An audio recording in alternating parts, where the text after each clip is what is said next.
Olá, somos alunas do curso de Agronomia do sexto semestre e hoje iremos apresentar um seminário da disciplina de Anatomia e Fisiologia dos Animais Domésticos. A equipe é composta por Eunaine Silva, Carla Rodrigues, Aliciane Romeu e Júlia Sabrina. E o tema da nossa apresentação é Sistema Muscular, a transformação do músculo em carne. Iniciarei a apresentação com um resumo geral, onde falaremos da introdução ao sistema muscular, as funções principais do sistema muscular nos animais, os tipos de músculos, o desenvolvimento e adaptação, como os músculos crescem e se adaptam ao longo da vida, os fatores que irão influenciar, como alimentação, exercício e manejo no desenvolvimento muscular, os processos de transformação do músculo em carne, quais os fatores que irão afetar a qualidade da carne durante o processo e o que acontece durante o abate e o rigor mortis, a composição da carne, onde faremos uma análise dos componentes principais, como proteína, gordura, água, minerais e vitaminas, a qualidade da carne, onde terá um impacto da genética, da alimentação e o manejo da qualidade muscular, e as técnicas para melhorar a produção de carne e, por fim, a tecnologia aplicada à produção. Quais os métodos modernos que melhoram e dão maciez e sabor? Olá, me chamo Aliciane. Vou falar um pouco sobre o sistema muscular e algumas das suas principais funções. O músculo, ele é um tecido contrátil que desempenha funções de extensão, contração e tração de diversas estruturas do organismo. Os músculos, eles também permitem o movimento de substâncias e líquidos, tais como alimento, sangue e linfa. Os tecidos musculares possuem características, como a estabilidade, que é a capacidade de receber e responder a estímulos, a contratilidade, capacidade de encurtar e espessar, então a contração, a extensibilidade, capacidade de distender a extensão, e a elasticidade, capacidade de retornar à forma original após a contração ou a extensão. Os tipos de músculos são esquelético, estriado cardíaco e liso, sendo que o estriado esquelético ele representa cerca de 40% do peso corporal e os músculos liso e cardíaco cerca de mais 10%.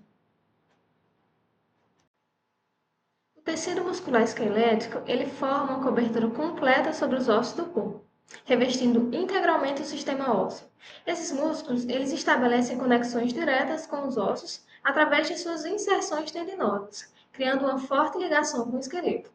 Então, o estriado esquelético ele vai recobrir totalmente o esqueleto, está preso aos ossos e possui uma contração voluntária. Então, depende da vontade do indivíduo. Por outro lado, o estriado cardíaco é um tecido que ocorre apenas no coração. Ele vai apresentar a contração independente da vontade do indivíduo, então é a contração involuntária. E no músculo cardíaco, essa contração é vigorosa e rítmica.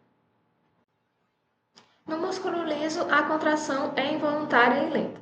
Então, vai ocorrer nos vasos sanguíneos e linfáticos, então é responsável pela contração.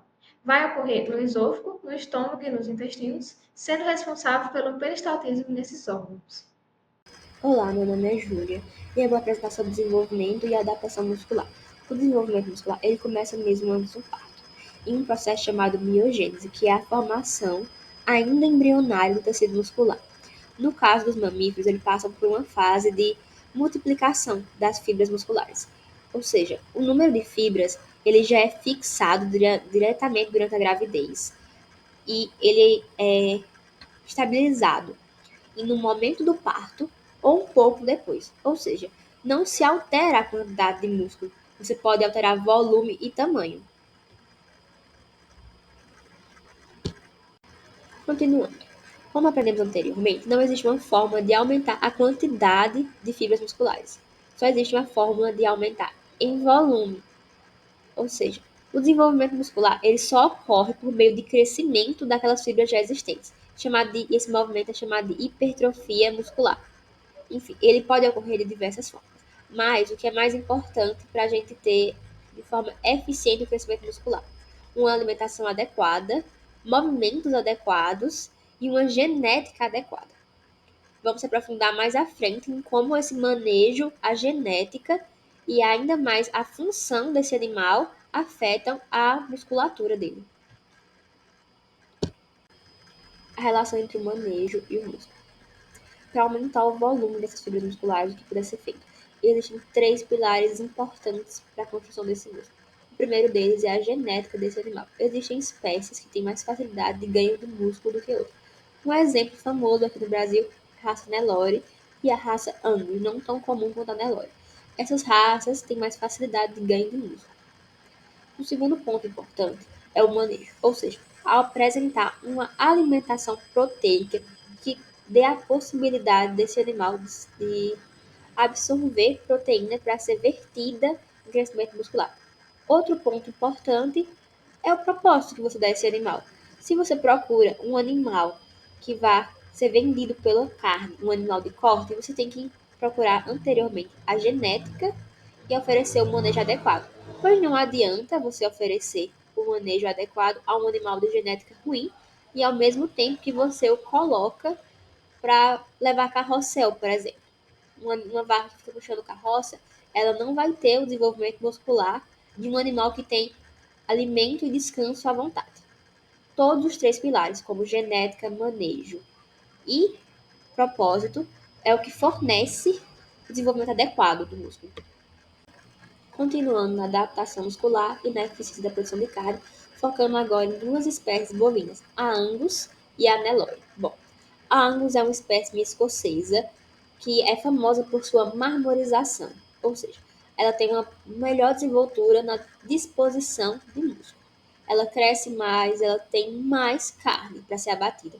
Entretanto, o Nelore, apesar de perder em quantidade de carne, ele se destaca em sua rusticidade, ou seja, ele se adapta melhor ao clima seco e ele é mais resistente a doenças. Ou seja, mesmo que o espécime Angus tenha melhor desenvoltura na quantidade de musculatura, ou seja, na quantidade de carne ao corte, o Nelore se destaca por sua resistência. Ele é um espécime mais resistente ao campo, às doenças e ao sequeiro. Adaptação muscular e a eficiência na produção de carne. O que seria a adaptação muscular? É a forma como o músculo do animal se adapta à função que a ele é dada. A gente pode separar isso facilmente pelos animais de corte e os animais de reprodução, principalmente pelo gado. O gado de corte ele é vendido pela sua carne, ou seja, ele precisa ter um baixo teor de gordura e um teor alto de músculo, sem dureza e o mais macio possível, correto? Já o animal de reprodução, o gado de leite, ele precisa ter um teor maior de gordura. Ele precisa ter uma alimentação mais rica em gordura. Por quê? Porque ele vai alimentar, além de sua prole, vai ter vendido seu leite. Ou seja, o animal de corte, ele precisa ter uma taxa metabólica diferente do animal de reprodução. Então, a adaptação, o manejo utilizado nesses casos, diferencia a eficiência da produção de carne. Para garantir a boa qualidade do processo de transformação de músculo em carne, deve-se se atentar ao manejo no momento do abate, inicialmente pelo transporte do animal, evitar superlotação no veículo, ter condições adequadas de ventilação e temperatura, ter um tempo de viagem controlado, evitar longas distâncias sem fazer paradas, a carga e a descarga ser feita com calma, evitando dar choque elétrico nos animais, e animais feridos ou doentes não devem ser transportados. Após os animais chegarem no abatedouro, inicia-se o jejum pré-abate, que é um período de jejum de 12 a 24 horas que o animal fica sem receber ração, apenas água, e esse jejum é importante para fazer o esvaziamento do trato digestivo, o que vai reduzir a contaminação no momento do abate.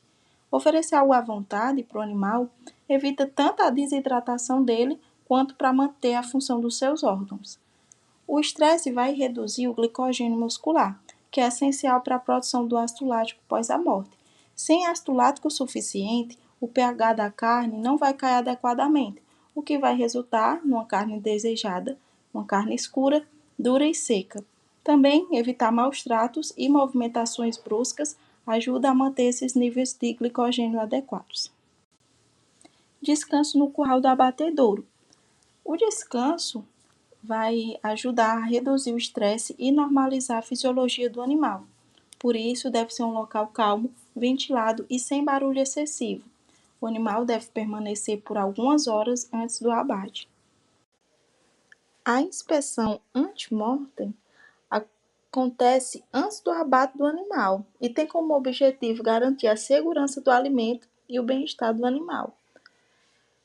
Os objetivos principais são identificar os sinais das doenças infecciosas ou das condições anormais dos animais, separar esses animais doentes dos sadios e avaliar o comportamento e o estado geral do animal. Se está em alerta, se anda normalmente, se apresenta secreções, diarreia, tosse, entre outros sintomas. A inspeção é realizada em cada lote e animal individualmente e irá ocorrer no curral de descanso, antes do abate com o animal ainda vivo. E esses animais que estão suspeitos, eles são encaminhados para o abate de emergência, para uma observação separada ou até mesmo para rejeição. Irá depender de cada caso. Após todo esse processo, o animal vai para o abate. O abate deve ser feito com técnicas de insensibilização, o atordoamento, para que o animal não sinta dor. O atordoamento pode ser mecânico, feito com uma pistola pneumática, seguido da esfola, remoção do couro, da cabeça, dos cascos e dos afluentes líquidos. Partimos agora para o processamento do músculo em carne.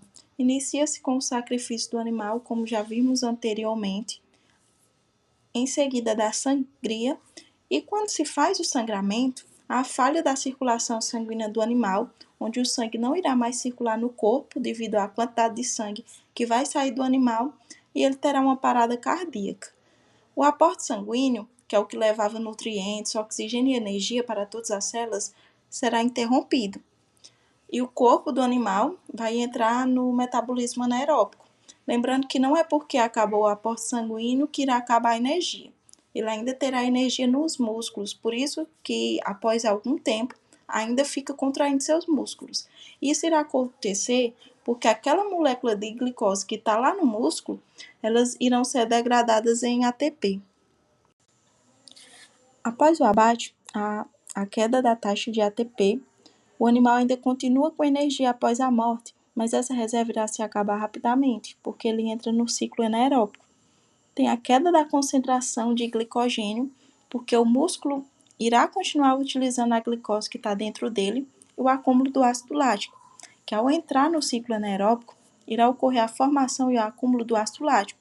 E o ácido lático ele é responsável por acidificar a carne, fazendo com que o pH caia. Isso é fundamental para conservar a carne, o desenvolvimento da cor ideal, a textura mais macia e o sabor agradável. E também o pH ácido vai inibir o crescimento de micro-organismos indesejáveis. Após o abate, o músculo é convertido em carne, e as principais mudanças que ocorrem é a depleção das fontes de energia, não irá mais ter ATP, ADP, nem fosfoproteína, tudo irá ser consumido após a morte do animal, depleção das reservas de glicogênio muscular, que quando o animal é abatido, observa-se que ele ainda continua com certas contrações e relaxamentos, onde ali ele está gastando as reservas de ATP. Também a produção e acúmulo do ácido lático, porque a produção é via anaeróbica, sem a presença de oxigênio. E também a diminuição do pH da carne, justamente pelo acúmulo do ácido lático. O rigor é dividido em 3 fases. A primeira é o pré-rigor, que acontece imediatamente após o abate do animal, e é nessa etapa que os músculos ainda estão macios e flexíveis, porque ainda se tem ATP disponível e consegue-se ver as extremidades com contrações. Quando o ATP se esgota, inicia-se a fase do rigor mortis, onde o músculo fica rígido, firme e seco, conhecido como a rigidez cadavérica. E normalmente essa rigidez ela vai ocorrer inicialmente nos membros anteriores para os membros posteriores. E as contrações das fibras musculares que tinha no pré-rigor já não se tem mais no rigor mortis. Na fase do pós-rigor, as enzimas naturais do corpo do animal começam a se degradar. Esse processo é chamado de autólise, onde faz com que a carne volte a ficar macia. E é nessa etapa em que a carne ela adquire uma melhor textura, melhor sabor e uma maior qualidade para o consumo. Trago para vocês aqui, nessa imagem, 3 cortes de carne e a tabela em cima, onde a gente consegue ver que o pH e as horas após o abate influenciam significativamente na qualidade do produto. Olá, gente, meu nome é Carla. Eu vou dar continuidade ao slide falando sobre a qualidade da carne.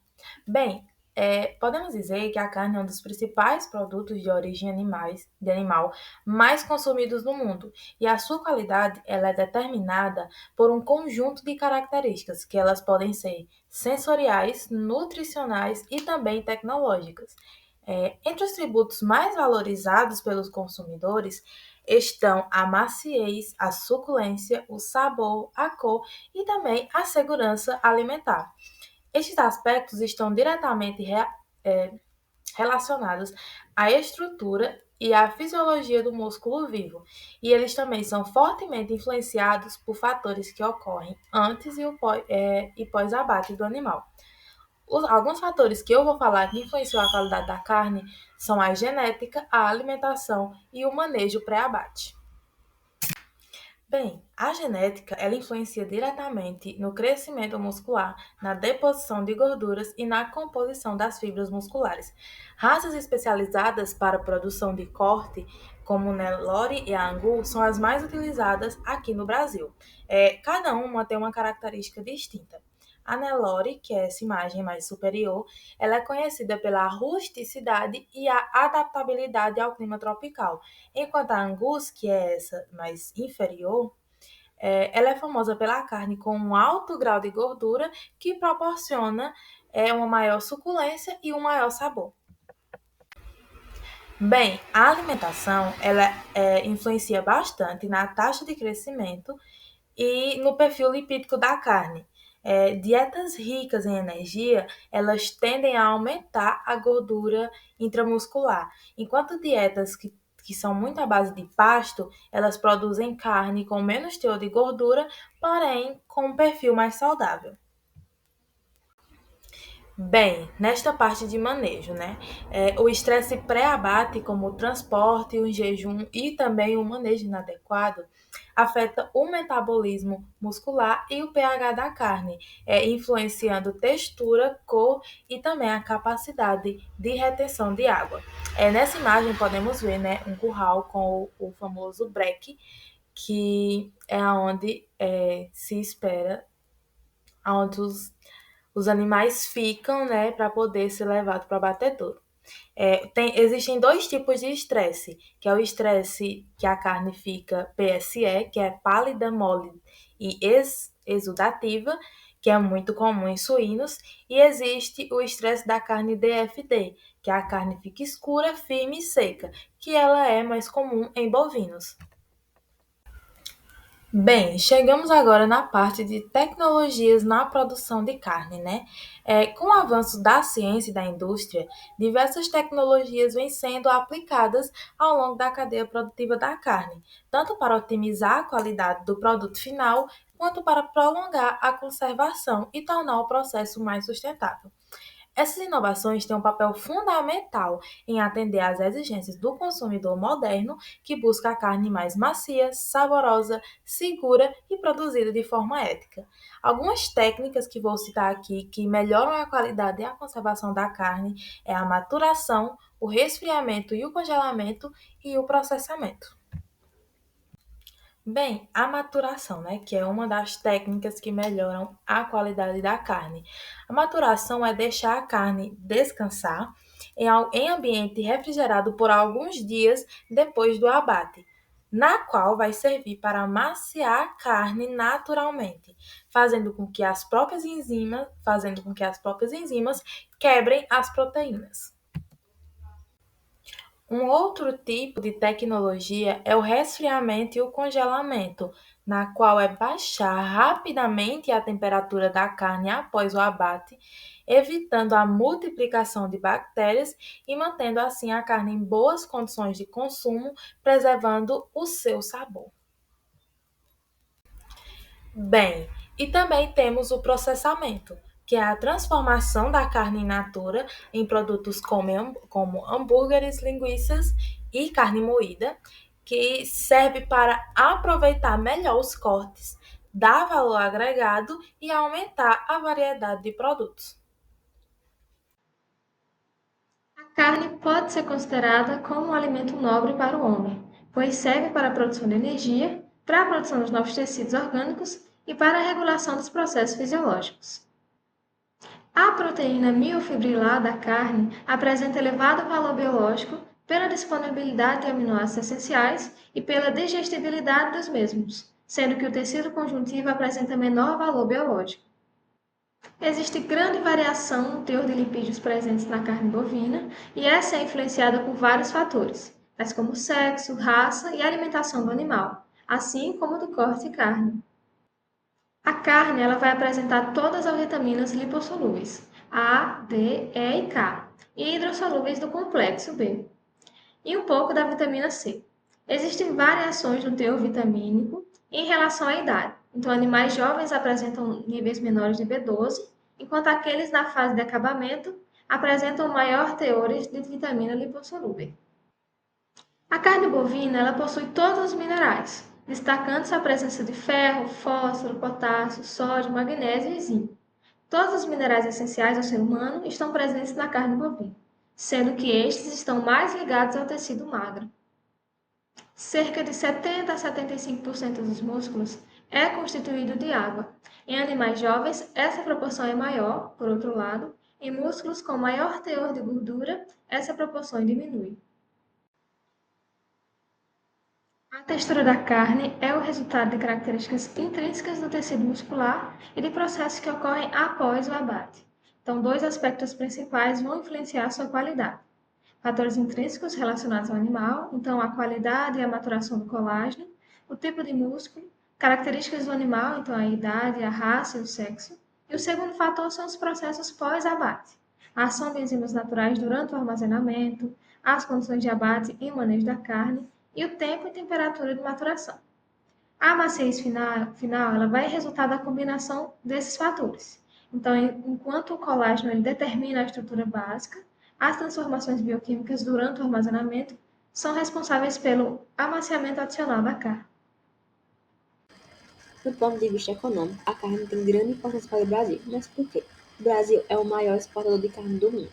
No ano de 2024, ele foi responsável por cerca de 28% da exportação total, com a China sendo o nosso maior comprador, exportando cerca de 1 milhão de quilos de carne. O Brasil se destacou nos últimos 2 anos por bater recordes na venda de carne, superando até o ano de 2022, que vendeu cerca de 900 milhões de reais em carne. O Brasil e sua pecuária têm uma grande importância para a economia e para a alimentação global. Bom, apesar da carne ser de grande importância para o equilíbrio global, tanto econômico quanto em alimentação, ela também é alvo de críticas, principalmente em relação ao manejo bovino. Por quê? O manejo bovino ele precisa de espaço. Principalmente no Brasil, a gente trabalha com um certo problema de desmatamento para a criação de gado, embora isso acabe causando compactação e outro problema no solo. Existe, além disso, uma maneira sustentável de usar a pecuária no Brasil. Como, por exemplo, existe um método pecuária lavoura-floresta, onde se coloca árvores, gado e capim numa mesma área, evitando uma compactação do solo e evitando também o desflorestamento. Existe também, para evitar a degradação total do solo, a pastagem rotativa. O que seria isso? Você divide sua área em determinado espaço e vai rotacionando gado e capim, evitando que se crie uma compactação e um deterioramento daquele solo. Ou seja, existem formas ecológicas e saudáveis de se criar gado, de se criar animais, para que se possa produzir a carne. Assim como existem pontos negativos, existem pontos especialmente positivos. A criação de gado ela é importante, A pecuária, ela é importante, só precisa ser feita da forma correta. E com isso concluímos nossa apresentação sobre a transformação do músculo em carne. Esperamos que tenha sido de grande aprendizagem e agradecemos muito pela atenção. Muito obrigada.